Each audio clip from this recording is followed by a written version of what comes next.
السلام علیکم ورحمۃ اللہ وبرکاتہ۔ بسم اللہ الرحمن الرحیم۔ عجین سے واپسی کے بعد سلطان شمس الدین التمش نے رائے سعید الدین کے بیٹے رائے نعیم الدین ذیشان کو دربار میں طلب کیا تھا، اور پھر باپ کی شجاعت و وفاداری کے صلے میں اسے بھی انعام و اکرام کے ساتھ فوجی ملازمت دے دی گئی تھی۔ اس موقع پر سلطان شمس الدین التمش نے نعیم الدین ذیشان کو مخاطب کرتے ہوئے کہا تھا، انسانی اقتدار تو زمین کے موسموں کی طرح بدلتا رہتا ہے۔ آج حکومت میرے دروازے پر دست بستہ کھڑی ہے تو کل کسی دوسرے کی کنیز بن جائے گی۔ تم ان بدلتے ہوئے موسموں سے زیادہ تاثر قبول نہ کرنا۔ یہ سب وقتی چیزیں ہیں، مگر دوام صرف اس جذبے کو حاصل ہے جو حق کی تلاش میں بے قرار رہتا ہے اور مخلوق خدا کی خدمت کے لیے متحرک رہتا ہے۔ تم اپنے باپ کی زندگی اور موت کی مثال سامنے رکھنا۔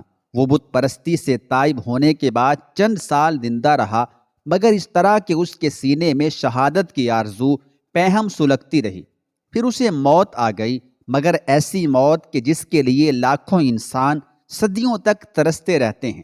سلطان التمش چند لمحوں کے لیے خاموش ہو گیا، پھر اس نے رائے نعیم الدین ذیشان کو دوبارہ مخاطب کر کے بڑے پرسوز لہجے میں کہا، نوجوان، تمہارا خمیر اسی مٹی سے اٹھا ہے اور تم اپنی ہی زمین پر زندہ ہو، مگر ایک نظر ان لوگوں کی طرف بھی دیکھو جو سینکڑوں میل کا فاصلہ طے کر کے یہاں تک پہنچے ہیں۔ انہوں نے مذہب کی محبت میں اپنے گھروں کی یادوں کے نقوش تک مٹا ڈالے۔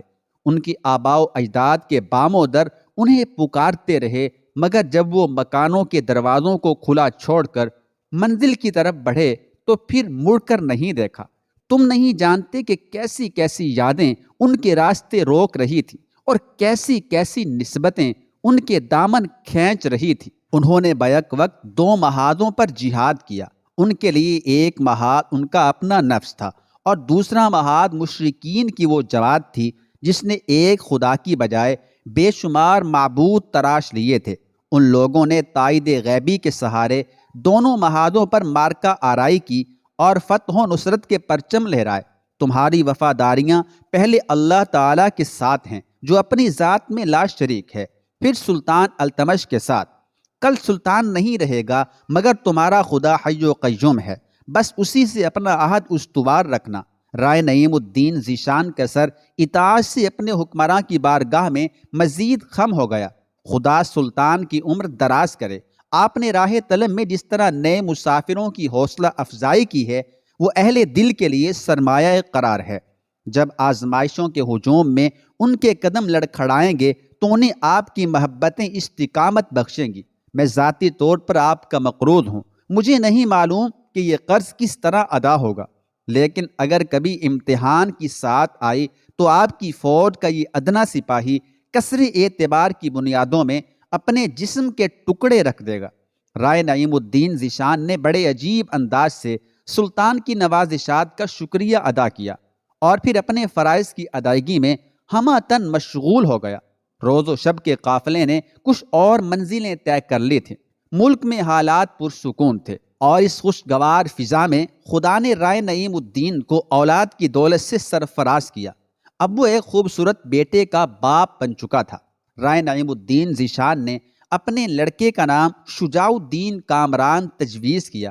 یہ بچہ پیدائشی مسلمان تھا، اس لیے ماں باپ نے اس کے نام سے راجپوت قوم کی نشانی وابستہ نہیں کی۔ رائے نعیم الدین کی بیوی سعدیہ خانم نے اشارتاً شوہر سے کہا بھی کہ وہ بچے کے نام کے ساتھ اس خاندانی علامت کو برقرار رہنے دے، مگر رائے نعیم الدین ذیشان نے بیوی کو مطمئن کرنے کے لیے جواباً کہا، جس ماضی اور خاندان سے بت پرستی کا تصور ابھرتا ہو اسے ختم کر دینا ہی بہتر ہے، لیکن اگر تم چاہو تو اسے رائے کہہ کر بھی پکار سکتی ہو۔ سعدیہ خانم نے شوہر کے اس جواب پر کوئی اعتراض نہیں کیا اور وہ اپنے معصوم بچے کی پیشانی پر روشن مستقبل کی لکیریں تلاش کرنے لگی۔ رائے نعیم الدین ذیشان کو کبھی کبھی بڑی شدت سے اپنے مرحوم باپ رائے سعید الدین کی یاد آتی اور پھر ان کی موت کا آخری منظر مجسم ہو کر آنکھوں کے سامنے ابھرنے لگتا۔ پھر اسی منظر کے تصور سے سینے سے جلتی ہوئی آرزو کا ایک شرر بار پودا پھوٹتا کہ کاش وہ بھی اپنے باپ کی طرح میدان جنگ کا رخ کرے اور خاندانی روایت کو زندہ رکھنے کے لیے موت کو گلے لگا لے۔ وہ ہر حال میں سلطان التمش سے کیے ہوئے عہد کو نبھانا چاہتا تھا، لیکن 2 سال خاموشی سے گزر گئے۔ ملک کے کسی گوشے سے بغاوت کی کوئی صدا بلند نہیں ہوئی اور کسی خطے سے سرکشی کی کوئی خبر نہیں ملی۔ یہ صورتحال امن و امان کا پتہ دیتی تھی اور اہل وطن اس بات سے خوش نظر آتے تھے کہ اب زمین کی پیاس انسانی خون کی بجائے بارش کے پانی سے بجھے گی۔ رائے نعیم الدین بھی اس فضا میں مسرور و مطمئن تھا، مگر دل میں اضطراب کی لہریں اس لیے اٹھتی تھیں کہ وہ جلد از جلد شریک جنگ ہو کر سلطان التمش کے احسانات کا صلہ دینا چاہتا تھا۔ یہ ایک غیرت مند راجپوت کا احساس تھا جو اسے ہمہ وقت بے قرار رکھتا تھا، ورنہ ہوش و خرد کے تقاضے تو یہی تھے کہ شمشیریں نیام سے باہر نہ آئیں اور کسی خون ریزی کے بغیر حدود وسیع تر ہوتی چلی جائیں۔ ابھی رائے نعیم الدین ذیشان کی یہ ذہنی کشمکش جاری تھی کہ سلطان شمس الدین التمش نے جسمانی تھکن دور کرنے کے لیے ملتان کا رخ کیا۔ فرما روائے ہند کا خیال تھا کہ وہ دارالحکومت سے نکل کر ملک کے دور دراز علاقے میں چلا جائے گا تو آب و ہوا بھی تبدیل ہو جائے گی اور سیاسی ہنگاموں کے شور میں بھی کسی قدر کمی واقع ہو جائے گی۔ اس طرح وہ کچھ عرصے کے بعد تازہ دم ہو کر واپس آ جائے گا۔ یہ محض انسانی منصوبہ بندی تھی۔ نسل آدم ہمیشہ دیوار کے سامنے دیکھتی ہے، اسے خبر نہیں ہوتی کہ پسے دیوار کیا ہو رہا ہے۔ سلطان التمش کے ساتھ بھی یہی حادثہ پیش آیا۔ وہ گھر سے سکون کی تلاش میں نکلا تھا، مگر ملتان پہنچتے ہی بیماری نے اس کے جسم کا محاصرہ کر لیا۔ پھر جان لیوا مرض نے اس قدر طول کھینچا کہ سلطان بستر مرگ پر دراز ہو گیا۔ جب حالت بہت زیادہ بگڑنے لگی تو سلطنت کے معتمد امراء سلطان التمش کو عماری میں ڈال کر دہلی لائے۔ شاہی طبیبوں نے دن رات مسیحائی کی اور تمام نادر کتابوں کی ورق گردانی کر ڈالی۔ اس بیماری کے کئی مجرب نسخے موجود تھے، مگر ان میں صحت و زندگی کا کوئی نسخہ نظر نہیں آتا تھا۔ اس دوران رائے نعیم الدین نے وزراء کی بڑی منت و سماجت کے بعد سلطان کے حضور رسائی حاصل کی۔ اڑتے اڑتے اس کے کانوں تک یہ خبریں پہنچی تھیں کہ سلطان کا وقت آخر ہے۔ ایسے نازک اور سنگین لمحات میں رائے نعیم الدین کی جان پر بن آئی تھی۔ وہ ایک بار اپنے مہربان فرما روا کی عیادت کر کے اپنی روح کا بوجھ اتار دینا چاہتا تھا۔ بالآخر اسے اس شرط پر اجازت مل گئی کہ وہ سلطان کو دور ہی سے دیکھ کر واپس چلا جائے گا۔ پھر جب رائے نعیم الدین التمش کے کمرے میں داخل ہوا اور جیسے ہی اس کی نظر سلطان کے چہرے پر پڑی، وہ اپنی قوت برداشت کھو بیٹھا۔ چٹانوں کی طرح مضبوط اعصاب رکھنے والا راجپوت بچوں کی طرح رو رہا تھا۔ اس پر ایسی وارفتگی طاری تھی کہ وزیروں سے کیا ہوا عہد بھی فراموش کر بیٹھا۔ دیوانہ وار سلطان کے بستر کے قریب پہنچا اور رکت آمیز لہجے میں کہنے لگا، اے میرے شہنشاہ، اگر اس موقع پر صدقہ جان کی رعایت موجود ہو تو یہ غلام اپنی زندگی آپ پر قربان کر سکتا ہے۔ رائے نعیم الدین نے اپنے جذبہ جانثاری کو عملی شکل دینے کی خواہش کا اظہار کیا تھا، مگر سلطان کے بستر کے قریب کھڑے ہوئے با اثر وزیروں نے ایک نو مسلم کی اس آرزو کو بدترین خوشامد سے تعبیر کیا تھا، اور ان کے چہروں پر ابھرنے والے رنگ رائے نعیم الدین کا مذاق اڑا رہے تھے۔ سلطان التمش نے ایک نظر نعیم الدین ذیشان کی جانب دیکھا اور پھر بڑی نحیف آواز میں کہا، میں تمہارا شکر گزار ہوں کہ تم دل کی گہرائیوں سے نذرانہ جان پیش کرنے پر آمادہ ہو۔ میں جانتا ہوں کہ یہ کوئی تکلف اور نمائش نہیں، مگر رسم فنا کو کیا کروں کہ انسان کی کوئی تدبیر اسے ٹال نہیں سکتی۔ یہ کہہ کر سلطان خاموش ہو گیا۔ اس کی سانسیں بے ربط ہو گئی تھی۔ رائے نعیم الدین خلوت شاہی سے اس طرح نکلا کہ چہرے پر دہشت برس رہی تھی اور آنکھیں اشک بار تھیں۔ اب اسے اس امر میں کوئی شک باقی نہیں رہا تھا کہ سرزمین ہند بہت جلد ایک عظیم حکمران سے محروم ہو جانے والی تھی۔ پھر ایسا ہی ہوا۔ 20 شعبان 633 ہجری کو سلطان شمس الدین التمش کا انتقال ہو گیا۔ اپنے مہربان اور عادل شہنشاہ کی موت پر عوام اتنا روئے کہ شاعری کی زبان میں بارش کا سا سما پیدا ہو گیا تھا۔ اب با اختیار وزیروں اور امیروں کو تخت کے وارث کی تلاش تھی۔ سلطنت کے دو وارث موجود تھے، ایک سلطان کا بڑا بیٹا رکن الدین فیروز شاہ اور دوسرے التمش کی چہیتی بیٹی رضیہ سلطانہ۔ التمش نے اپنی زندگی ہی میں بہت سے امور سلطنت رضیہ ہی کو سونپ دیے تھے۔ وہ سمجھتا تھا کہ اس کی بیٹی میں حکمرانی کی ساری صلاحیتیں موجود ہیں اور وہ اپنے تمام بھائیوں سے زیادہ لائق اور ہوش مند ہے، مگر قوم کے سرداروں نے ایک عورت کی حکمرانی گوارا نہیں کی اور سلطان کے بڑے بیٹے رکن الدین فیروز شاہ کو ہندوستان کے تخت پر بٹھا دیا۔ رکن الدین فیروز شاہ فطرتاً ایک عیش پرست انسان تھا۔ حکومت کیا ہاتھ آئی کہ ہر طرف سرمستی کے دروازے کھل گئے۔ اس نے سلطان التمش کے جمع کیے ہوئے خزانوں کو میراثیوں اور بھانڈوں میں لٹانا شروع کر دیا۔ رکن الدین کی ماں شاہ ترکاں ایک ترکی لونڈی تھی جس نے التمش کے حرم میں داخل ہو کر بڑا گہرا اثر ڈالا تھا۔ یہ عورت انتہائی کینہ پرور تھی۔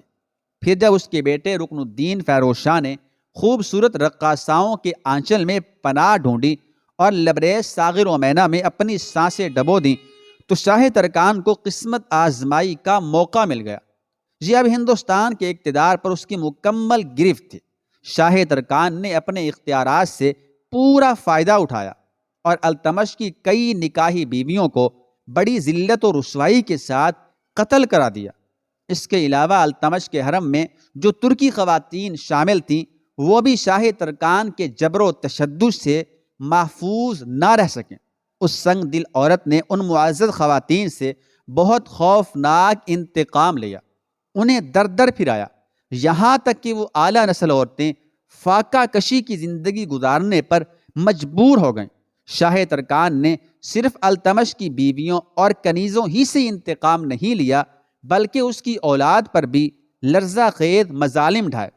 التمش کے سب سے چھوٹے لڑکے قطب الدین کو شاہ ترکان ہی کے اشارے پر قتل کیا گیا۔ جب اس معصوم بچے کا سر شاہ ترکان کے سامنے لایا گیا تو وہ ہیجانی انداز میں قہقہہ زن ہوئی اور اپنے وفادار سپاہیوں سے مخاطب ہو کر کہا، آج میں بہت خوش ہوں، میں نے زندگی کا مقصد حاصل کر لیا ہے۔ سلطنت کے کچھ بہی خواہوں اور غم گساروں نے ان خونی حالات سے شدید تاثر قبول کیا اور اسلامی اقتدار کو بچانے کے لیے رکن الدین فیروز شاہ سے کہا، کوئی حکومت ظلم اور ناانصافی کی بنیادوں پر زیادہ دن تک قائم نہیں رہ سکتی۔ میں امور سلطنت کو تم سے زیادہ بہتر سمجھتا ہوں۔ رکن الدین فیروز شاہ نے تلخ لہجے میں جواب دیا، میں شاہ کا بیٹا ہوں اور مزاج شاہی سے خوب آشنا ہوں۔ تم غلامان سلطنت مجھے آداب حکمرانی سکھاتے ہو۔ یہ بیہودہ جواب سن کر ذی ہوش امراء خاموش ہو جاتے، مگر ان کے دل مستقبل کی ہلاکت و بربادی سے لرزتے رہتے۔ چند امراء نے جان پر کھیل کر رکن الدین کی ماں شاہ ترکان کی شکایت کی تو فیروز شاہ برہم ہو گیا، وہ میری ماں ہیں اور انہیں سیاہ و سفید پر پورا اختیار حاصل ہے۔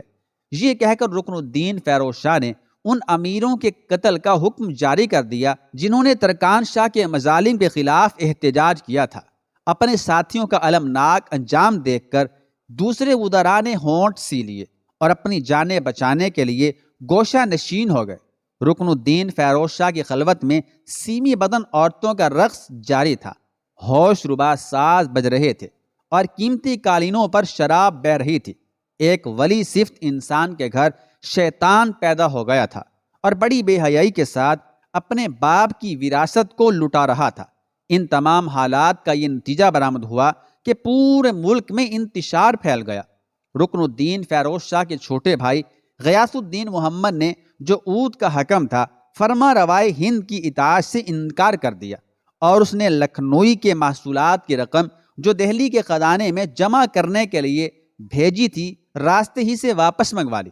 اس کے بعد بدایوں، لاہور، ملتان اور ہانسی کے حاکموں نے آپس میں خط و کتابت کر کے رکن الدین فیروز شاہ کی اطاعت سے انکار کر دیا اور وہ کھلے ہوئے باغیوں کی صف میں شامل ہو گئے۔